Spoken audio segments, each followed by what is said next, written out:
Sylhet city কর্পোরেশনের রাস্তার কাজ অত্যন্ত মজবুত কাজ। প্রথমে বালু পাথর দিয়া এটাকে ফিটছে মেশিন দিয়া, ফিসার পরে আরো 6 ইঞ্চি ঢালাই দিছে। দেখেন, বালু পাথর সিমেন্ট দিয়া ঢালাই দিছে অত মজবুত কইরে। ঢালাইয়ের পরে এখানে আরো 1 ফুট ঢালাই হইব রড দিয়া। দেখেন কত মোটা মোটা রড দিছে। আরো 1 ফুট ঢালাই দিব। বালু সিমেন্ট হয়ে দেন কংক্রিট। কংক্রিট নাই, এটা হলো পাথর, সিলেটের পাথর দিয়া ঢালাই 1 ফুট ঢালাই দিব। এইভাবে যদি রাস্তার কাজ করে তাহলে কত মজবুত হইব।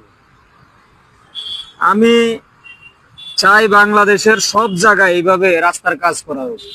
1 কিলোমিটার যদি ফাঁকা করে 1 কিলোমিটারে করো, 10 কিলোর দরকার নাই।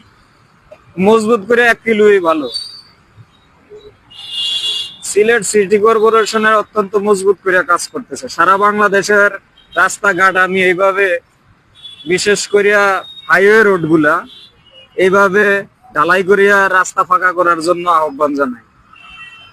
দেশের উন্নয়ন, 2 বছর পর 1 বছর পর পর রাস্তা নষ্ট হয়ে যায়। এইভাবে কাজ করার চাইতে এই যে ঢালাই দিয়া কাজ করা কত ভালো, দেশের জন্য ভালো। রাস্তাঘাট সহজে নষ্ট হইব না।